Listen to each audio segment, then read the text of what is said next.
Supreme কোর্টে পিছিয়ে গেল আইপ্যাক মামলার শুনানি। মঙ্গলবার বিচারপতি প্রশান্ত কুমার মিশ্র এবং বিচারপতি বিপুল মনুভাই পাঞ্চলির বেঞ্চে শুনানি হওয়ার কথা ছিল। সূত্রের খবর, ইডির আইনজীবী হলফনামা জমা দেওয়ার জন্য আরও কিছু সময় চেয়ে শুনানি পিছনোর আর্জি জানায়। সেই আবেদনের সাড়া দিয়েছে শীর্ষ আদালত। 10 ফেব্রুয়ারি অর্থাৎ আগামী মঙ্গলবার পরবর্তী শুনানি। সোমবারই শীর্ষ আদালতে এই মামলা সংক্রান্ত পাল্টা হলফনামা জমা দিয়েছিল রাজ্য সরকার। মঙ্গলবার শুনানির শুরুতেই কেন্দ্রের সলিসিটর জেনারেল তুষার মেহতা আবেদন করেন রাজ্যের দেওয়া হলফনামাটি খতিয়ে দেখার জন্য ইডিকে সময় দেওয়া হোক। একই সঙ্গে ইডিও পাল্টা হলফনামা জমা দিতে চায় বলে আদালতে জানানো হয়। রাজ্য সরকার এই আবেদনের সম্মতি দেওয়ায় আদালত শুনানি স্থগিতের সিদ্ধান্ত নেয়। জানা গেছে, হলফনামায় রাজ্য আরও দাবি করেছে ইডির তল্লাশিতে মমতা বন্দ্যোপাধ্যায় বাধা দেননি। অনুমতি নিয়ে এই পার্টি সংক্রান্ত নথি সংগ্রহ করতে গিয়েছিলেন তিনি। হলফনামায় মামলার গ্রহণযোগ্যতা নিয়ে প্রশ্ন রাজ্যের পাল্টা হলফনামা জমা দিতে সময় চাইল ইডি। সম্মতি মেলায় পিছিয়েছে শুনানি। এই যে আবেদনটা ইডি করেছে সেটাই কখনো গ্রহণযোগ্যতা পায় না, তার কারণ অলরেডি কলকাতা হাইকোর্টের মামলাটি বিচারাধীন অবস্থায় রয়েছে। এমতো অবস্থায় কেন সেটা সুপ্রিম কোর্টে নিয়ে গেল ইডি, এ নিয়েই প্রশ্ন তুলেছে রাজ্য। কিন্তু আদতে প্রেক্ষিতেই সুপ্রিম কোর্ট সব পক্ষের হলফনামা চেয়েছিল, তাদের নিজ নিজ বক্তব্য সেই হলফনামাই জমা পড়েছে। এবং গতকাল যেহেতু কেন্দ্রের আইনজীবীর হাতে এসেছে সমস্ত পক্ষের বক্তব্য, সেজন্য কেন্দ্র খতিয়ে দেখতে চাইছে যে সবাই হলফনামায় কি লিখেছেন, তো সেই জন্যই কিছুটা সময় চাওয়া হয়েছে। আইপ্যাক মামলা নিয়ে রাজনৈতিক চাপানুত্তর। কেউই আইনের ঊর্ধ্বে নন। কেন্দ্রীয় সংস্থার তল্লাশি বন্ধের পাশাপাশি ফাইল নিয়ে আসার ঘটনায় অসত্য ভাষণে বিজেপির নিশানায় তৃণমূল। মুখ্যমন্ত্রী যে সারাক্ষণ মিথ্যা কথা বলে, হলফনামাতে আরেকটা প্রমাণ। তিনি বলেছেন তার দলের অত্যন্ত সেন্সিটিভ কিছু ডকুমেন্টস তিনি ইডির তল্লাশিরত আধিকারিকদের কাছ থেকে কথা বলে অনুমতি নিয়েছেন।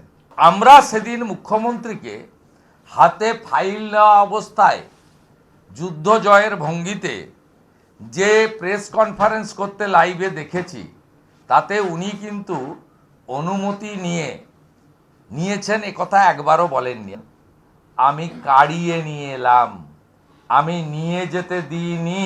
তিনি মিথ্যা হলফনামা দিয়েছেন, উনার কথার সঙ্গে হলফনামার কোনো মিল নেই। একটা ইন্ডিপেন্ডেন্ট ইনস্টিটিউশন আসছে একটা রেড করতে, ওখানে গিয়ে উনি বাধা দিয়ে ফাইল চুরি করে ডকুমেন্টস চুরি করে চলে আসবেন, আর তারপর অসত্য কথা বলবেন যে আমাকে ইডি বলেছিল ফাইলটা নিয়ে যেতে। এটা তো আগামী প্রজন্মের জন্য বা দৃষ্টান্তমূলক একটা শাস্তি দেওয়া দরকার আগামী যারা এমএলএ এমপি হবে বা যারা লিডার হবে তাদের জন্য, যে যত বড়ই লিডার আপনি হন না, আপনি কিন্তু ভারতীয় ন্যায় সংহিতা বা ভারতবর্ষের সংবিধানের ঊর্ধ্বে নয়। কেন পিছিয়ে গেল মামলা? আসলে তাদের নিজেদের প্রস্তুতি নেই।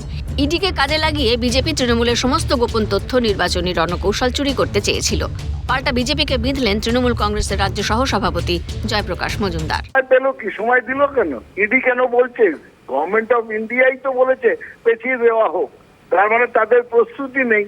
আমরা প্রথমেই তো বলেছিলাম যে আসল উদ্দেশ্য ছিল বিজেপি এবং ইডি যৌথভাবে ইডিকে কাজে লাগিয়ে বিজেপি তৃণমূল কংগ্রেসের গোপন তথ্য, ডেটা, ইলেকশন স্ট্র্যাটেজি এই সব ওই আইপ্যাকের কাছ থেকে চুরি করতে চেয়েছিল, দখল করতে চেয়েছিল।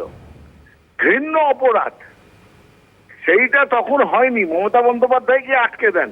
তখন খুব হইচই করলো, সাংঘাতিক, আমরা এখানে যাব ওখানে যাব, মমতা বন্দ্যোপাধ্যায়ের এগেনস্টে এই মামলা করব ওই মামলা করব। এই রাহুল সিনহারা আর ওই শুভেন্দু অধিকারীরা বলেছিলেন গলা ফুলিয়ে। আর আজকে সুপ্রিম কোর্টে যখন প্রথম হলো তখনই তারা বলল কোনো গুরুত্ব নেই, 17 দিন পরে একবার আমরা বসবো। তাদের যে ষড়যন্ত্র বিফল হয়ে গেছে, তাই তাদের আর কোনো ইন্টারেস্ট নেই। উল্লেখ্য, গত 8 জানুয়ারি তৃণমূল কংগ্রেসের রাজনৈতিক পরামর্শদাতা সংস্থা আইপ্যাকের দফতর এবং সংস্থার কর্ণধার প্রতীক জৈনের বাড়িতে তল্লাশি চালায় ইডি। খবর পেয়ে সেখানে গিয়ে মুখ্যমন্ত্রী তথা তৃণমূল সুপ্রিমো মমতা বন্দ্যোপাধ্যায় কিছু ফাইল নিয়ে আসেন। মুখ্যমন্ত্রী জানান ওইসব তাঁর দলের নথিপত্র, তাতে নির্বাচনী রণকৌশলের মতো গুরুত্বপূর্ণ কাগজপত্র রয়েছে। ইডির বিরুদ্ধে নথি চুরির ষড়যন্ত্রের অভিযোগ করেন তিনি।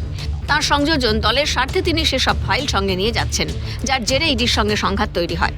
পুরনো কয়লা পাচার মামলায় ওই তল্লাশি তার দাবি করে কেন্দ্রীয় তদন্তকারীরা অভিযোগ তোলেন রাজ্যের মুখ্যমন্ত্রী স্বয়ং তদন্তের কাজে বাধা দিয়েছেন। তাকে সেই কাজে সহায়তা করেছেন রাজ্য পুলিশের তৎকালীন ডিজি রাজীব কুমার, তৎকালীন পুলিশ কমিশনার মনোজ ভার্মা সহ পুলিশের উচ্চপদস্থ আধিকারিকরা। এরপরই জল গড়ায় শীর্ষ আদালত পর্যন্ত।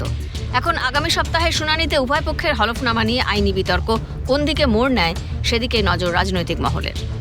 অভিরূপা হাজরা ও অবনীশ তিওয়ারির রিপোর্ট, ক্যালকাটা নিউজ।